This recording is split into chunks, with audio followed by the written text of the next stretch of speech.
Selamat pagi, salam sejahtera untuk kita semua. Yang saya hormati Bapak Ibu dosen penguji kinerja PPG dalam jabatan K1 tahun 2024 LPTK Santo Yakobus Merangkul. Perkenalkan, nama saya Maria Yasinta Yosbin SAG, guru pendidikan agama Katolik dan guru pekerti pada UPTD SD Negeri 2 Kabir, Kecamatan Bantar, Kabupaten Alor, Provinsi Nusa Tenggara Timur. Pada kesempatan ini, hari Jumat tanggal 18 Oktober 2024, saya akan melaksanakan praktek pembelajaran untuk memenuhi tugas kinerja pada mata pelajaran pendidikan agama Katolik dan budi pekerti dengan tema Maria dan Elizabeth menanggapi panggilan Allah, kelas 5 fase C semester 1. Mohon masukan dan saran dari Bapak Ibu untuk pengembangan praktek pembelajaran saya selanjutnya. Baik Bapak Ibu, silakan saksikan video pembelajaran saya berikut ini. Terima kasih, salam sejahtera untuk kita semua.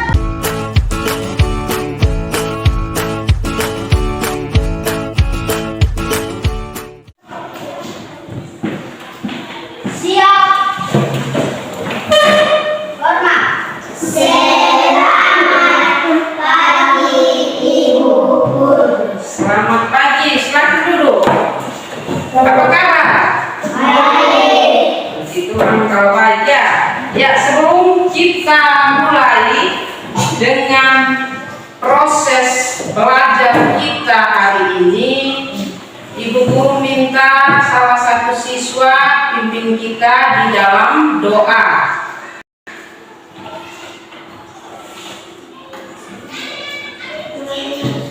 Berdiri.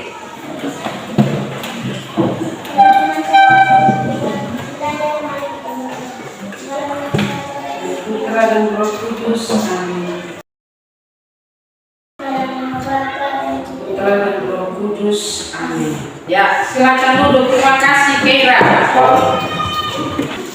Minggu lalu kita belajar tentang apa? Antara laki-laki dan perempuan, di mana laki-laki dan perempuan itu sama di mata Tuhan, toh? Ya, hari ini kita akan belajar tentang apa? Maria dan Elizabeth menanggapi panggilan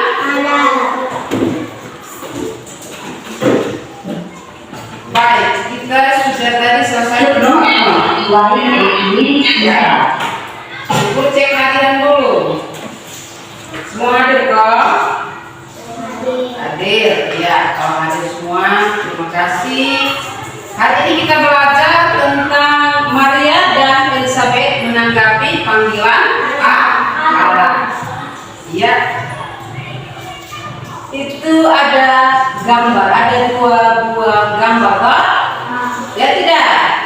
Ya, kita akan gambar yang ditampilkan ini dan jawabannya akan kita temukan dalam proses belajar mengajar kita hari ini. Untuk itu Ibu harap dalam pembelajaran kita ini semua harus fokus supaya sebentar itu Ibu tanya tentang di gambar dalam proses belajar bisa menjawab. Sebelum saya lihat ini gambar loh? Bisa? Ya, kalau bisa lihat ini gambar, Ibu tanya dulu. Siapa tokoh yang ada dalam kitab suci Perjanjian Baru? Untuk gambar Ibu tampilkan ini. Ini. Sudah?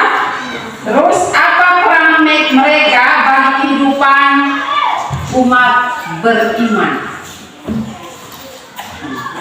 Dua pertanyaan itu akan kita temukan dan jawaban dalam proses pembelajaran kita hari ini.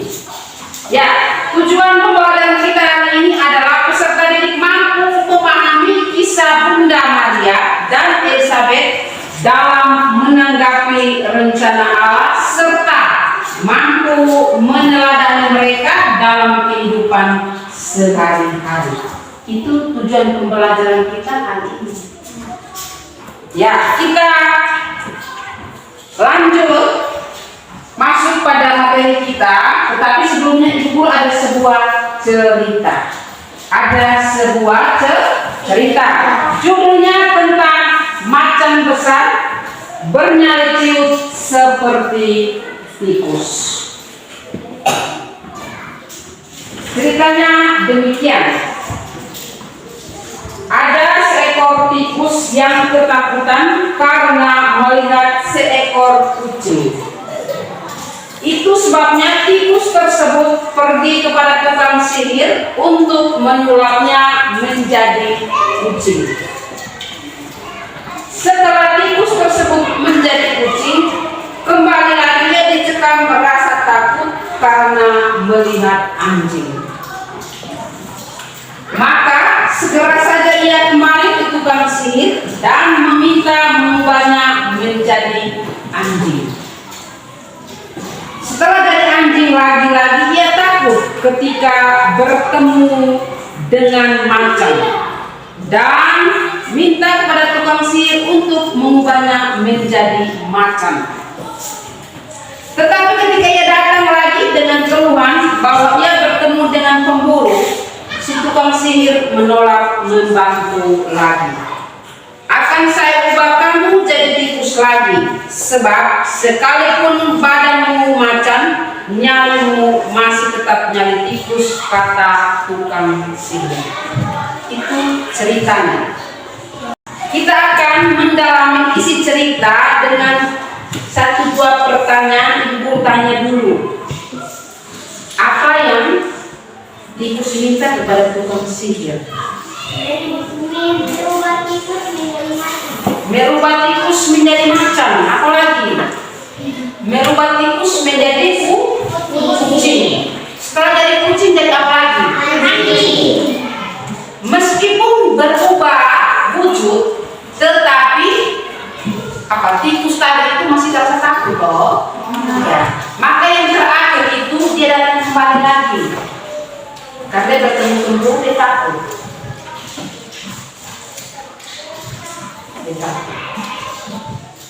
Maka dia minta tukang sihir untuk kembali lagi, tapi tukang sihir tidak mau. Ya toh? Ya. Ibu tanya, pesan apa yang anak-anak dapat dari cerita yang Ibu sudah ceritakan tadi? Pesan. Pesannya untuk kamu seperti apa?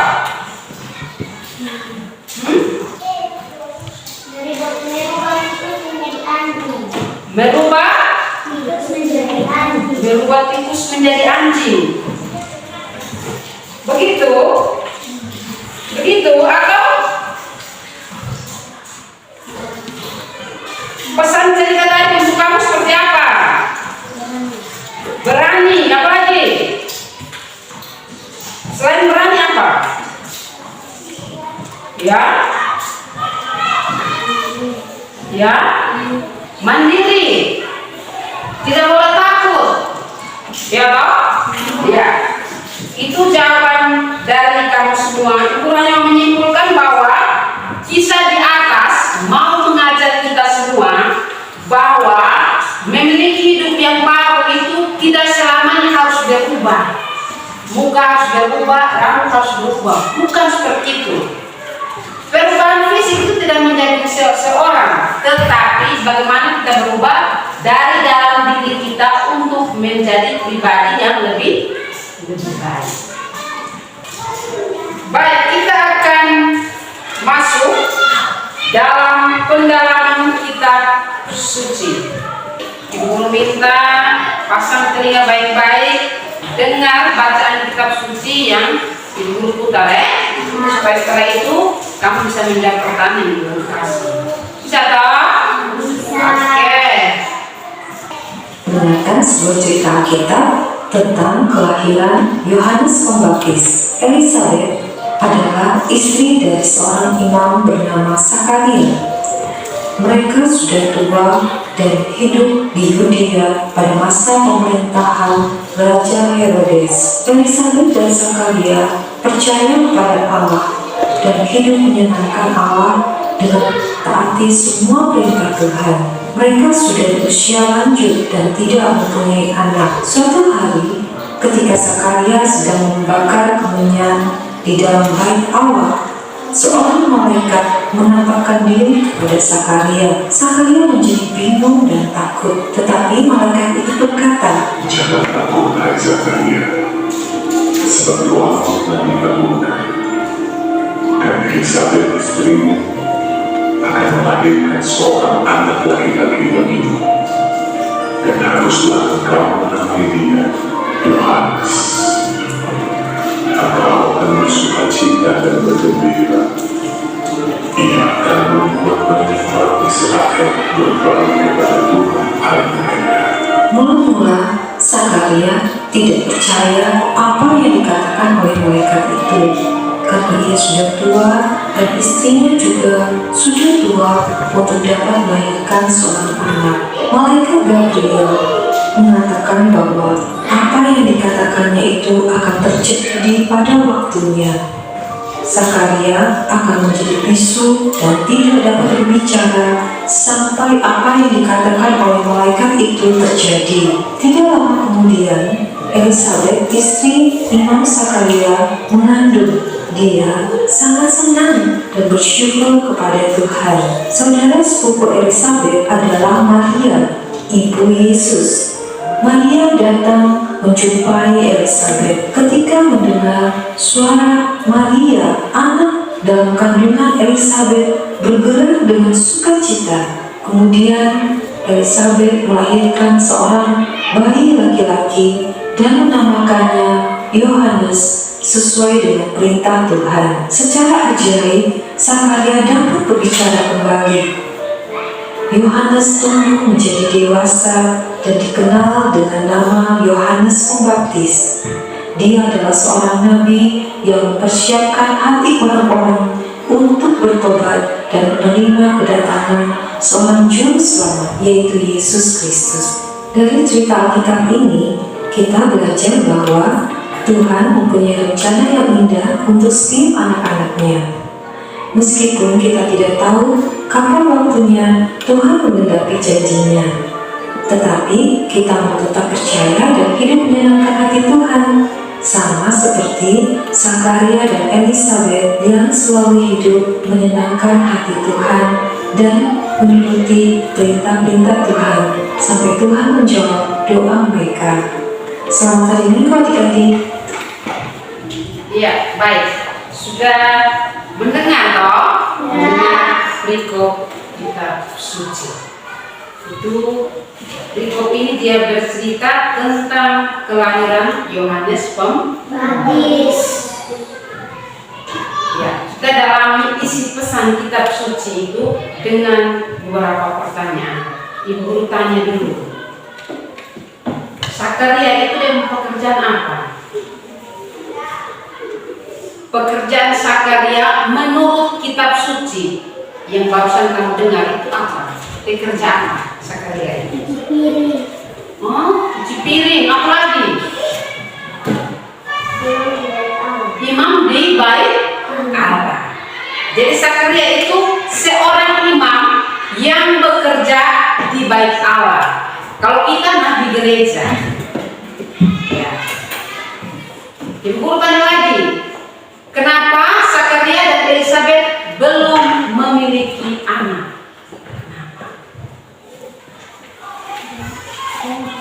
Dong sutua, apalagi? Ya, belum memiliki anak karena dong sutua toh. Ya, jadi tidak bisa punya anak. Apa yang terjadi saat Sakaria berada di dalam bait Allah?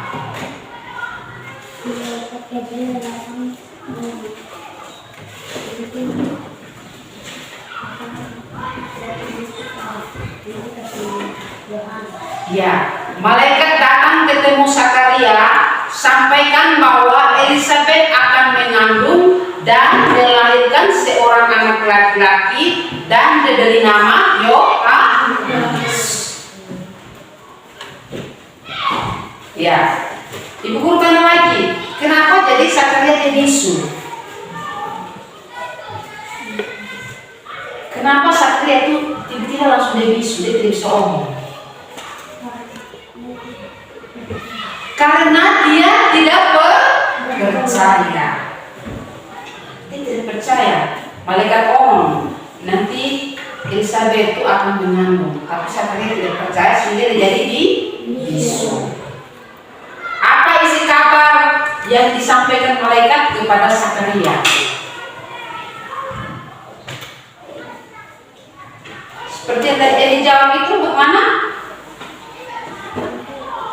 Nanti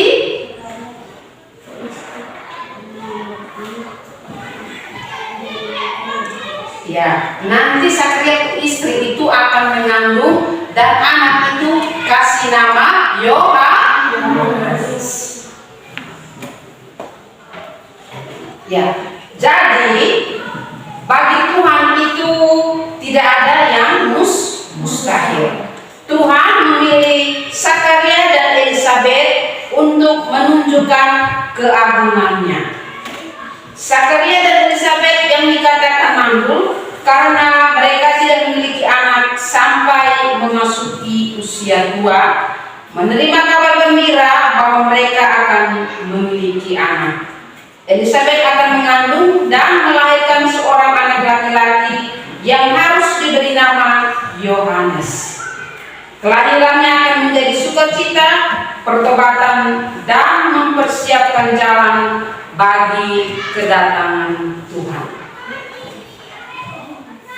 Baik, karena kita omong tentang Maria dan Elizabeth, maka kita akan masuk pada bacaan yang kedua tentang Maria. Kita lihat kitab suci omong apa tentang Maria. Baik, anak-anak dengar video Oke, selamat mendengarkan. 1 ayat 26 sampai 38. Pemberitahuan tentang kelahiran Yesus.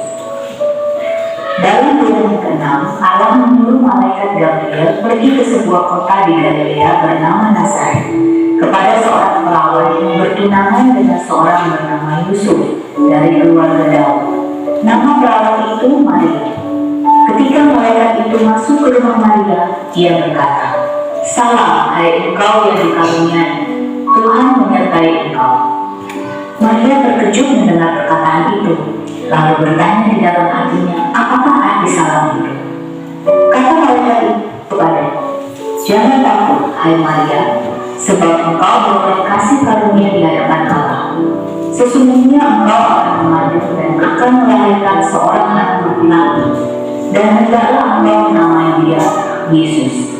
Ia akan menjadi besar dan akan disebut anak Allah yang Maha Tinggi. Dan Tuhan Allah akan mengaruniakan kepadanya tahta Daud, bapa leluhurnya, dan ia akan menjadi raja atas kaum keturunan Yakub sampai selama-lamanya, dan kerajaannya tidak akan berkesudahan." Kata Maria kepada malaikat itu, "Bagaimana hal itu mungkin terjadi karena aku belum bersuami?" Jawab malaikat itu kepadanya, "Roh Kudus akan turun atasmu, dan kuasa Allah yang Maha Tinggi akan menaungi engkau. Sebab itu anak yang akan kau lahirkan itu akan disebut Kudus, anak Allah. Dan sesungguhnya Elizabeth sanakmu itu, ia pun sedang mengandung seorang anak laki-laki pada hari tuamu, dan ia bulan yang ke-6 bagi dia yang disebut mandul itu. Sebab bagi Allah tidak ada yang mustahil." Kata Maria, "Sesungguhnya aku ini adalah hamba Tuhan. Jadilah padaku menurut perkataan itu." Lalu malaikat itu meninggalkan dia.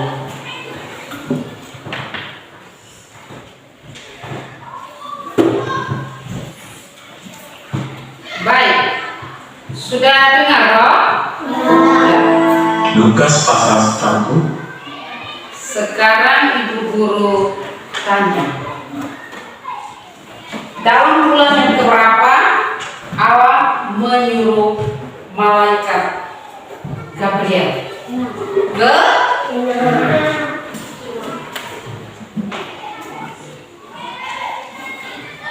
malaikat yang disuruh oleh Tuhan Allah itu di mana? Malaikat lagi. Kenal si malaikat di mana? Ke Nazaret. Ke Nazaret itu ke siapa? Maria. Baik.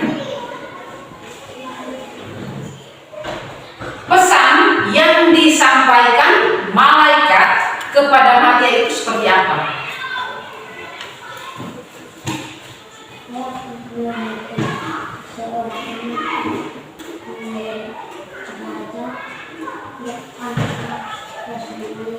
Ya, jadi malaikat itu datang ke rumah Maria, beri salam, terus sampaikan bahwa Maria akan mengandung dan melahirkan seorang anak dan hendaknya dinamai Yesus.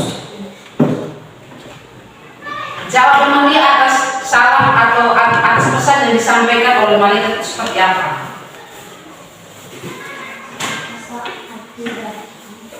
Apa arti dari salam itu? Yang lain, ketika malaikat itu sampaikan pesan itu, Maria bereaksi itu bagaimana? Diterima kok, ditolak? Diterima. Setelah diterima dia ngomong apa? Sebenarnya, ya, aku ini adalah hamba Tuhan, terjadilah padaku menurut perkataanmu itu.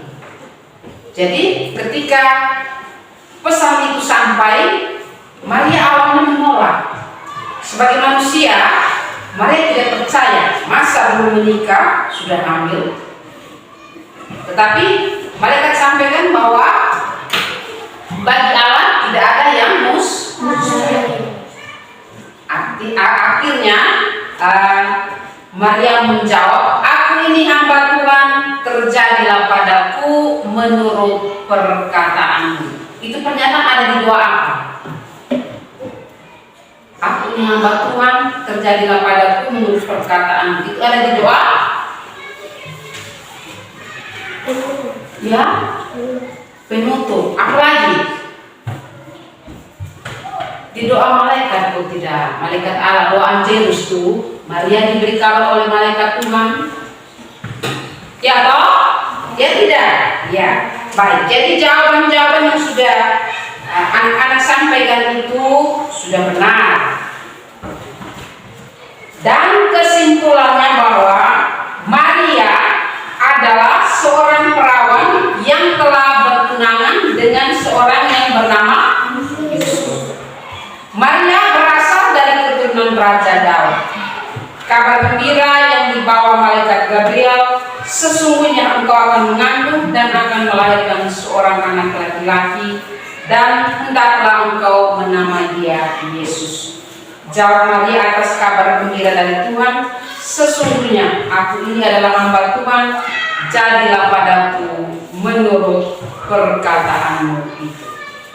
Ya, baik, kita akan masuk pada kegiatan pembelajaran yang berikut, yaitu mewarnai gambar dan menjelaskan tentang gambar. Bisa toh? Bisa atau tidak? Bisa mewarnai gambar dan menjelaskan tentang gambar. Nanti kelompoknya Keira dan kelompoknya Endi yang Ibu Guru minta untuk presentasi di depan. Ya, Ibu Guru bagikan dia punya gambar, setelah itu kamu mewarnai, setelah itu kamu deskripsikan tentang gambar tersebut.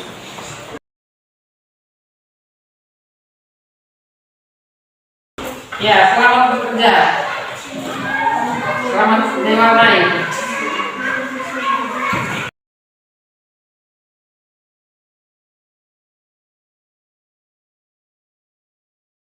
Baik anak-anak, kita Ibu beri kesempatan kepada ketiga kelompok untuk mempresentasikan hasil menggambar dan juga mendeskripsikan tentang gambar yang sudah kamu warnai ya. Ya, kita mulai dari kelompok 3.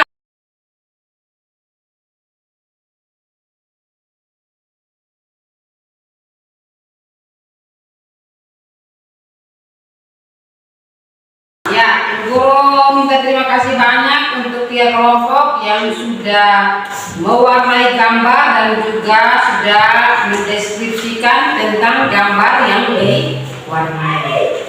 Ya, kita sampai di penghujung proses belajar kita hari ini. Namun sebelumnya Ibu Guru beri penubuhan sedikit untuk kamu, yaitu yang pertama, Tuhan memanggil semua orang untuk hidup bahagia.